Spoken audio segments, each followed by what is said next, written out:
Lalitha jewellery T நகர் இப்போ 1 இல்ல 2 showroom, மோர் space, மோர் range. பிரம்மாண்ட திறப்பு விழா ஏப்ரல் 20 அன்று அதே உஸ்மான் ரோட் வளாகத்தில் லலிதா ஜுவல்லரியின் இன்னொரு ஷோரூம். ஒசூரில் நடைபெறும் தேர்தல் பரப்புரை கூட்டத்தில் திமுக தலைவரும் முதல்வருமான மு.க. ஸ்டாலின் உரையாற்றி வருகிறார். காட்சிகளை பார்க்கலாம். சென்னையில பிரச்சாரம் பண்ணும்போது அவர் தென்கோடியில குமரியில பிரச்சாரத்தில் இருப்பார். சுத்தி சுத்தி நானும் என்னுடைய சகோதரர் ராகுல் காந்தி அவர்களும் எல்லா திசைகளும் நம்ம கூட்டணியுடைய வெற்றியை உறுதிப்படுத்திட்டு வரோம். அதுக்கு மேல வலிமை சேர்க்க வந்திருக்கிற மரியாதைக்குரிய கார்கே அவர்களுக்கு உங்கள் அனைவரின் சார்பில் முதலில் என்னுடைய நன்றியை நான் தெரிவிச்சுக்க விரும்புகிறேன். இப்போ நம்ம வெற்றி வேட்பாளர்களை அறிமுகப்படுத்த போறேன். உங்க அனுமதியோடு அறிமுகப்படுத்தலாமா? முதல்ல பர்கூர் சட்டமன்ற தொகுதி நமது வேட்பாளர் மதியழகன் அவர்கள்.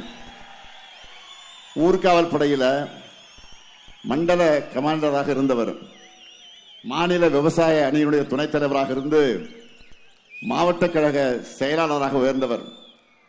மீண்டும் அவருக்கு உதயசூரன் சின்னத்தில் ஆதரவு தரணும்.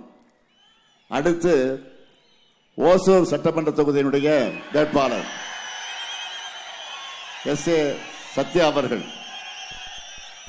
ஓசூர் நகராட்சி கவுன்சிலராக இருந்தவர், ஓசூர் நகராட்சி தலைவராக வளர்ந்தவர், ஓசூர் மாநகர மேயராக உயர்ந்தவர், சட்டமன்ற உறுப்பினராகவும் மக்கள் பணியாற்றின இவருக்கு உதயசூரியன் சின்னத்தில் நீங்கள் ஆதரவு தரணும்.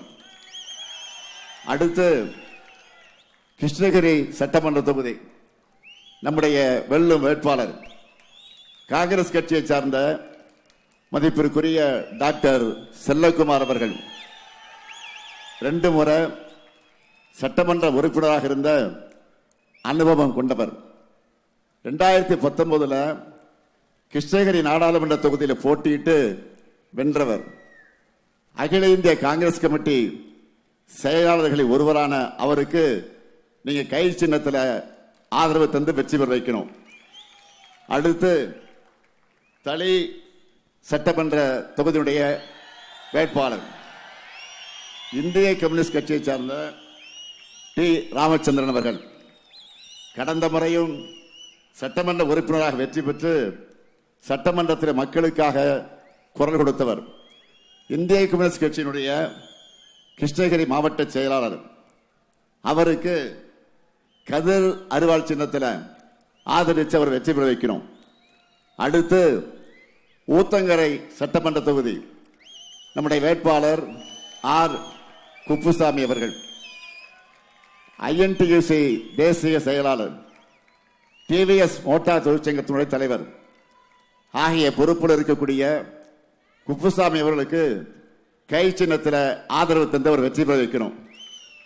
அடுத்து வேப்பனஹள்ளி சட்டமன்ற தொகுதி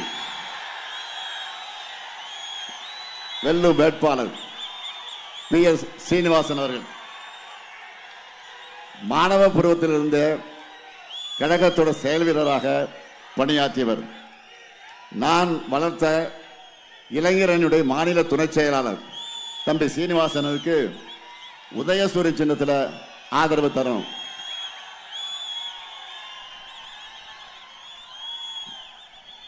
மண்டல பொறுப்பாளர் சக்கரபாணி, மாவட்ட செயலாளர்கள் தளிப்பிரகாஷ், மதியழகன், இவங்க 3 பேரும் கிருஷ்ணகிரியினுடைய முழுமையான வெற்றி உறுதின்னு என்கிட்ட சொல்லிட்டாங்க. இப்போ நீங்க சொல்லுங்க, இவங்களுடைய வெற்றி உறுதியா? உறுதியா? உறுதியா?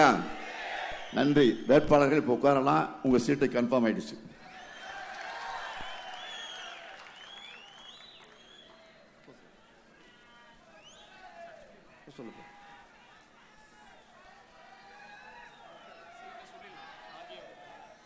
மதிப்பிற்குரிய காங்கிரஸ் கட்சி தலைவர் கார்கே அவர்கள் அவசரமாக புறப்பட வேண்டியிருக்கிற காரணத்தால் அவர் அனுமதி கேட்டு செய்தி அனுப்பியிருக்கிறார். அவர் தயவு செய்து போவதற்கு நாம் எல்லாம் அனுமதிக்க வேண்டும் என்று கேட்டு அவருக்கு மகிழ்ச்சியோடு நாம் வழி அனுப்பி வைப்போம் என்று கேட்டுக்கொள்கிறேன்.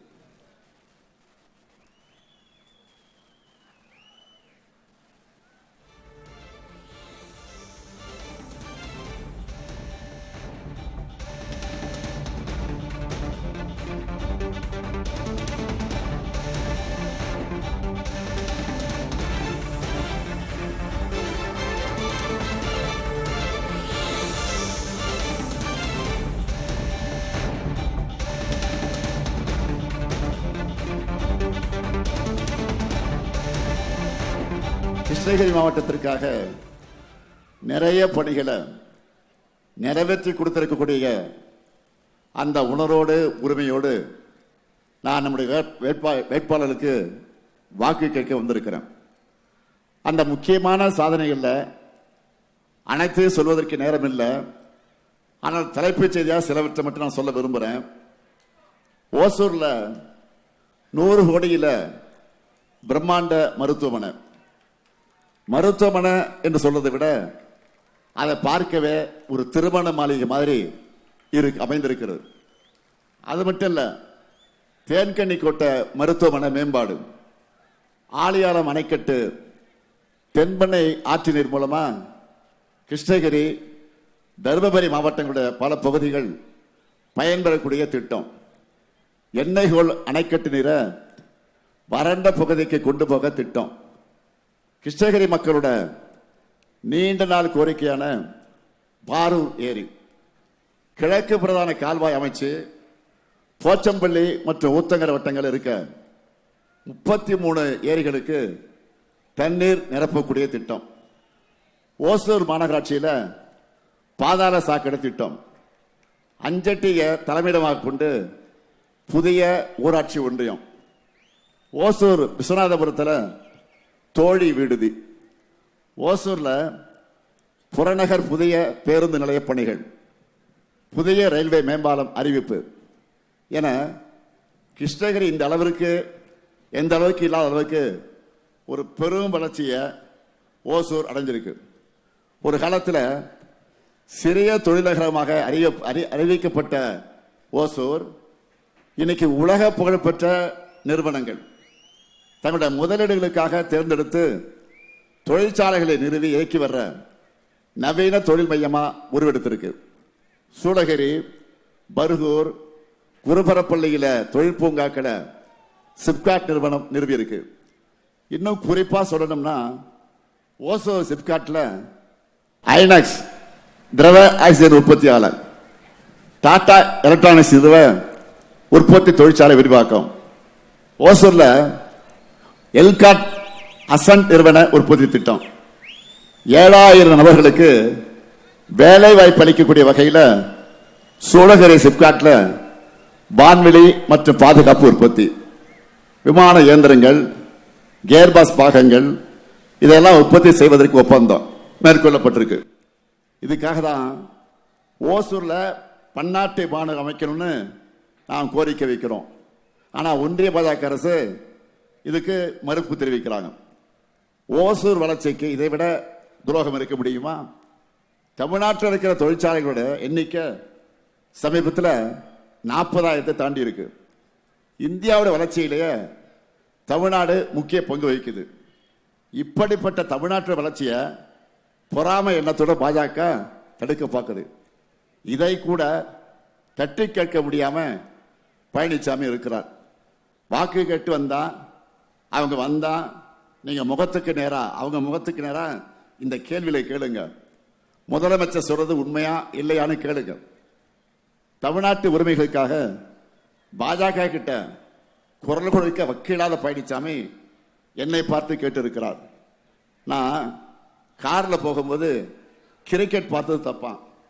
பழனிசாமி அவர்கள கார்ல போகும்போது கர்ச்சி வச்சுக்கிட்ட முகத்தை மூடிக்கிட்டு போனீங்களே அதுதான் கேவலம். இன்னொன்று சொல்லியிருக்கிறார், ஒரு முதலமைச்சர் கிரிக்கெட் பார்க்கலாமா அப்படின்னு கேட்டிருக்கிறார். முதலமைச்சர் கிரிக்கெட் பார்க்கறது தப்பு இல்லை. முதலமைச்சரா இருந்துட்டு தூத்துக்குடியில 13 அப்பாவையில சுட்டு கொண்ட டிவியில பார்த்து தான் தெரிஞ்சுக்கிட்டேன்னு வெக்கம் இல்லாம சிரிச்சுக்கிட்ட சொன்னீங்களே அதுதான் மாபெரும் தப்பு, மிகப்பெரிய கேவலம்.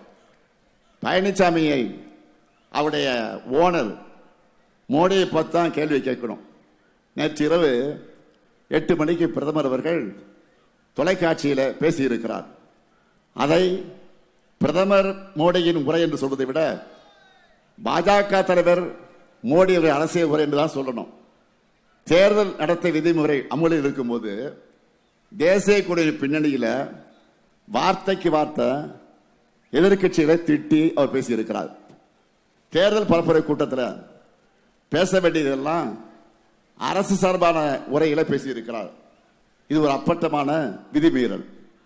டீலிமிட்டேஷன் விவகாரத்தில், சட்ட விவகாரத்தில் நாடாளுமன்றத்தில் முதல் முறையா தோல்வி அடைஞ்ச பதட்டத்தில் அவர் இப்படியெல்லாம் பேசிக்கிட்டு இருக்கிறார். தேர்தலுக்கு நடுவில் இந்த கருப்பு சட்டத்தை கொண்டு வந்தா நாம அசால்ட்டா விட்டுருவோம்னு நினைச்சார். ஆனா அப்படியே உல்டாவா நடந்துருச்சு. தென் மாநில மக்கள் கொதிச்சு போயிருந்தாங்க. அவர் கூட்டணிக்கு படுதோல்வி உறுதியாகிருக்கு. அதனால் டேமேஜ் கண்ட்ரோல் செய்ய இப்ப என்ன முயற்சி பண்றார்? மகளிர் இடஒதுக்கீட்ட எதிர்கட்சிகள் தடுக்கிறாங்கன்னு சொல்லி அப்படிப்பட்ட அபாண்டத்தை அவர் செய்து கொண்டிருக்கிறார். இதுவும் வேலைக்கு ஆகல. தேர்தல் நேரத்தில் அவர் நம்ம மேல ஏவ நினைச்ச அஸ்திரம் இப்போ பூமாரம் வாங்கி அவருக்கே வினையாயிடுச்சு, முதலுக்கே மோசமாயிடுச்சு. மோடி அவர்களே, it's a too late. April 17 NDA கூட்டணியோட சாப்டர் க்ளோஸ் ஆக போகுது. பாஜக கூட்டணிக்கு மெஜாரிட்டி இருக்கிற நாடாளுமன்றத்திலேயே என்டிஏ கூட்டணியை நிலைகுலியும் வச்சிருக்கிறோம். அப்ப பாஜகவுக்கு அட்ரஸே இல்லாத தமிழ்நாட்டில் என்ன நிலைமை ஆக மட்டும் கொஞ்சம் எண்ணி பாருங்க. தமிழ்நாடு முழுக்க மக்களை பார்த்து சந்திச்சுட்டு தான் நான் தெளிவாக சொல்றேன். திராவிட மாடல் அரசினுடைய திட்டங்கள் எல்லா ஊர்லயும் இன்றைக்கு செம்ம ரீச் ஆயிருக்கு. நான் எந்த வீட்டுக்கு போனாலும் அங்க பயனாளிகள் இருக்காங்க. நான் பெருமையோடு சொல்றேன், இந்த அரசு குழந்தைகள் முதல் முதியவர்கள் வர அனைவருக்குமான நலத்திட்டங்கள் எல்லாம் செஞ்சுக்கிட்டு இருக்கு. எப்படி இதை சொல்றேன் என்பதற்கு சில முக்கியமான திட்டங்களை சொல்றேன். ஒரு குழந்தை பிறக்கிறதுக்கு முன்னாடியே நம்ம அரசுல பாதுகாப்பான பிரசவம், மகப்பேறு நிதி உதவி திட்டம், ஊட்டச்சத்து பெட்டகம் இதெல்லாம் வழங்குகிறோம். 6 வயசுல இருந்து ஊட்டச்சத்தை உறுதி செய்ய திட்டம், பள்ளிக்கு வந்ததும் காலை உணவு திட்டம், அதையும் இனி 8ஆம் வகுப்பு வரை விரிவுபடுத்த போறோம். பெற்றோரை இழந்த குழந்தைகளுக்கு எங்களுடைய ஆதரவு கரம் இருக்குன்னு சொல்லி உதவி தொகை, படிக்க வைக்க அன்பு கரங்கள் திட்டம், அதே போல தரமான பள்ளி கல்விக்காக எல்லா அரசு பள்ளிகள்லையும் ஸ்மார்ட் வகுப்பறைகள், எல்லா மாவட்டங்களையும் உண்டு உறவிட வசதிகள் கொண்ட அரசு மாதிரி பள்ளிகள், தகைசால் பள்ளிகள், பள்ளியுடைய உட்கட்டமைப்பை வலுப்படுத்த பேராசிரியர் அன்பழகனார் பள்ளி மேம்பாட்டு திட்டம், அரசு பள்ளி குழந்தைகளை வெளிநாட்டுக்கு சுற்றுலா அழைச்சிட்டு போறோம். இப்படி இவங்க பள்ளி கல்வியை முடிச்சதும் நான் முதல்ல கல்லூரி கனவு, உயர்வுக்கு படி இந்த திட்டங்கள் மூலமாக கல்விக்கு வழிகாட்டுறோம்.